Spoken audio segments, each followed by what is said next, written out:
$60 million. That's what a school district in Breathitt County, Kentucky asked for in court. Not because their building burned down because of faulty construction or for a terrible bus accident, but for what social media had done to their students and for the staff who had to clean up after all of that. Then, $1.1 billion with a B, that's what Tucson Unified is asking for, plus another $100 million on top of that. We have said for years that technology and social media is costing us dearly in schools. But now, y'all, there are numbers getting attached to this. And the most interesting part to me is it ties directly to the school counseling office. Hey, school counselor, welcome back. Today we're talking about something that's been building for years and finally has a price tag on it. Because more than 1,000 school districts are suing the social media companies. We're going to talk about what that means for the work you're doing every single day that nobody ever budgeted for or staffed for. So if you're ready for some straight talk, my friend, some clarity on your work and maybe a little bit of rebellion, you are in the right place. I'm Steph Johnson, and this is the School for School Counselors podcast.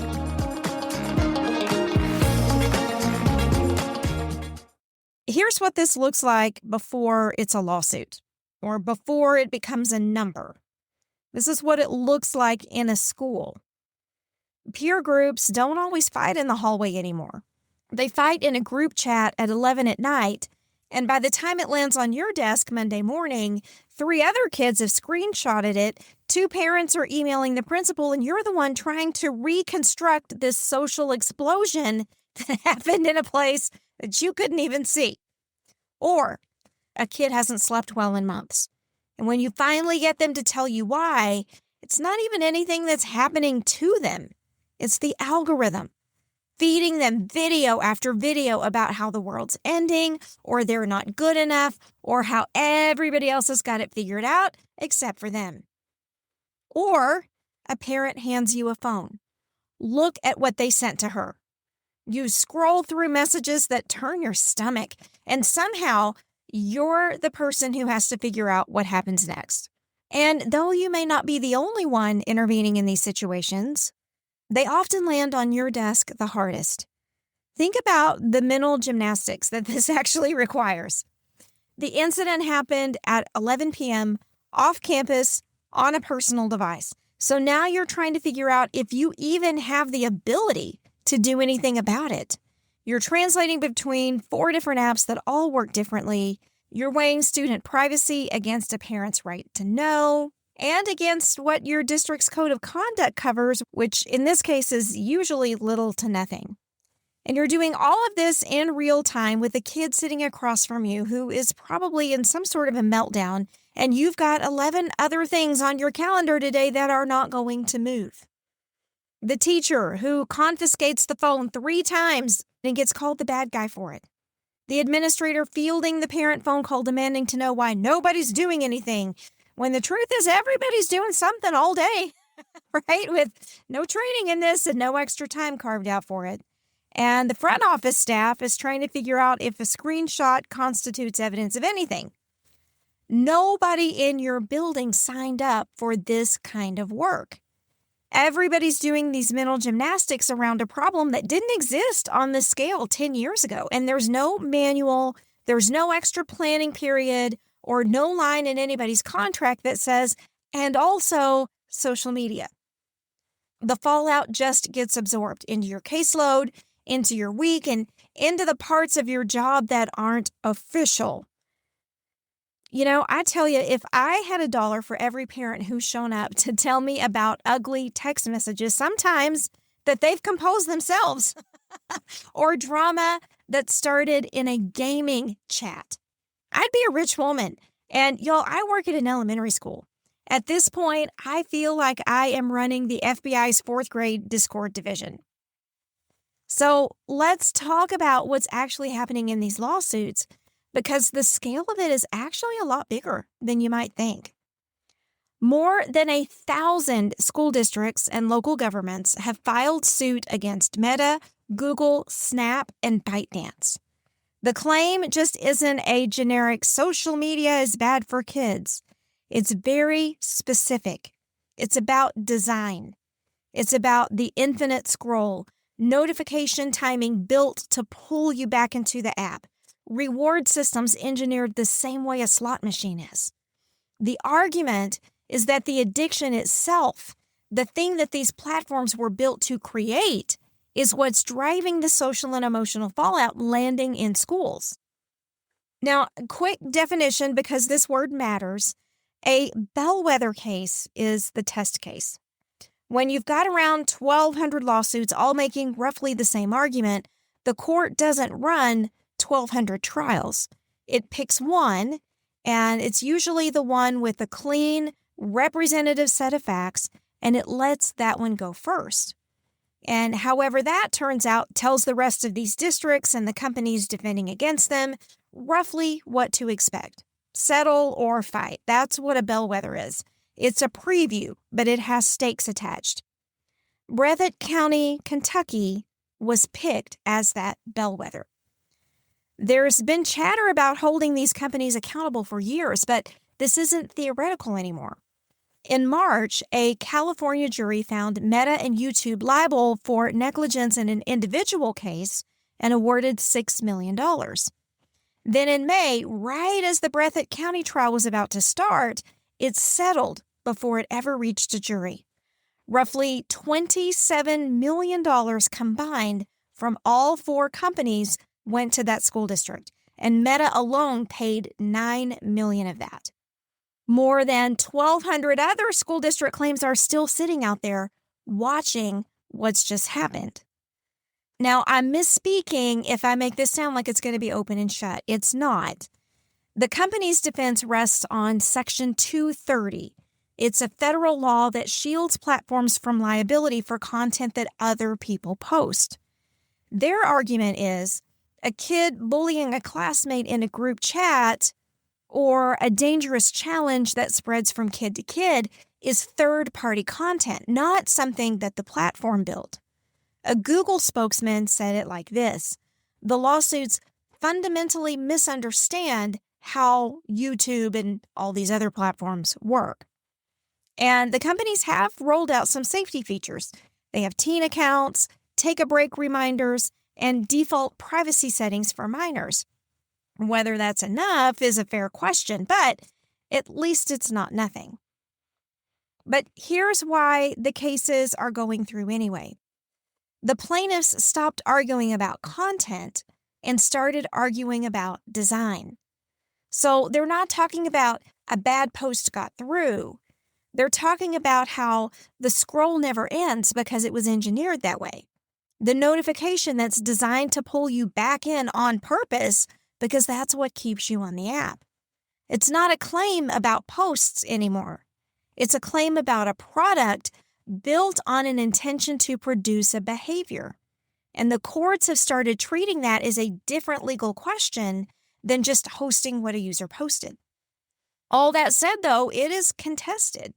One judge dismissed the school district claims outright. Another let them proceed. Same underlying question, different answers, which is fascinating legally. But on your campus, it still looks like this: a kid in a chair, a parent in your inbox, and a principal asking, what are we going to do about it? But there's a second fight going on here too, and that's the science. Now, I'm going to try to make this sound simple, but just like a teenage romance, the truth is hot and cold, it's messy, and it's very confusing, right? Flowers 1 minute, and why won't you text me back the next minute? Here's the core disagreement. If you read The Anxious Generation by Jonathan Haidt, he argues that the evidence has moved well past correlation and into causation. His claim, in his words, is that there's tons and tons of evidence that social media isn't just sitting next to the rise in teen anxiety and depression, it's producing it. And he's got some real studies to point to. This is not just a hunch. A 2022 paper in the American Economic Review used the staggered rollout of Facebook across U.S. colleges in the mid-2000s as a natural experiment, and it compared colleges to themselves before and after Facebook showed up.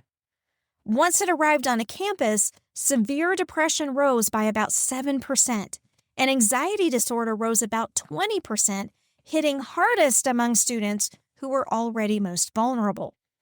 The mechanism wasn't doom scrolling or lost sleep.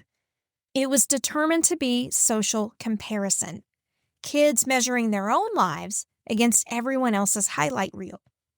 A separate randomized trial paid people to deactivate Facebook for 4 weeks and found the same direction of effect on well-being.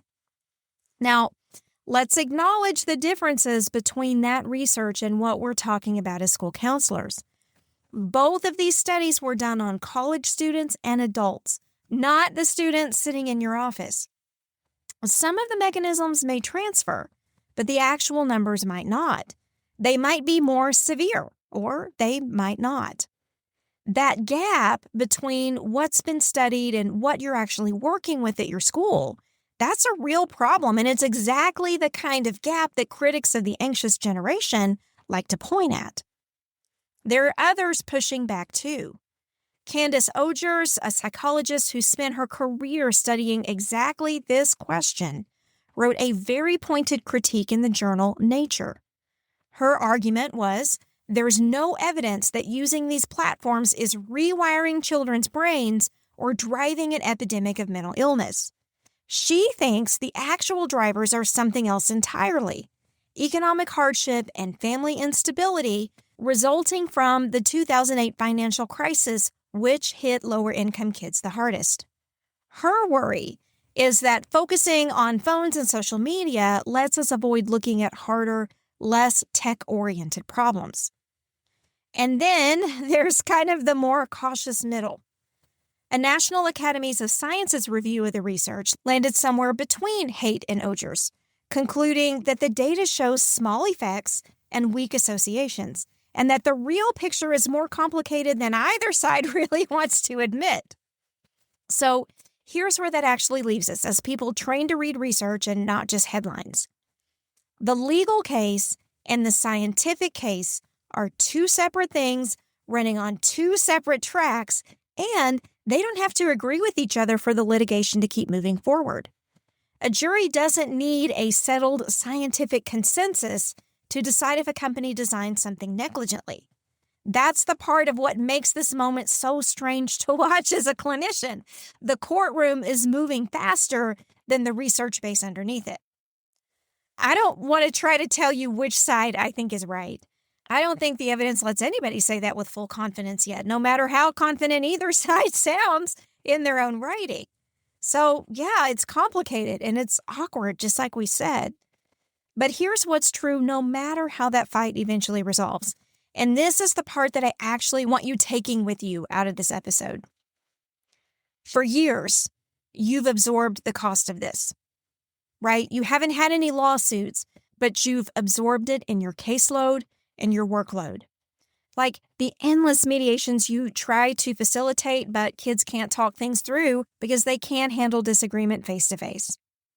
The cyberbullying investigation that took up your entire day while you were playing detective across 4 different apps because somebody had to do it and you were the one that got tagged.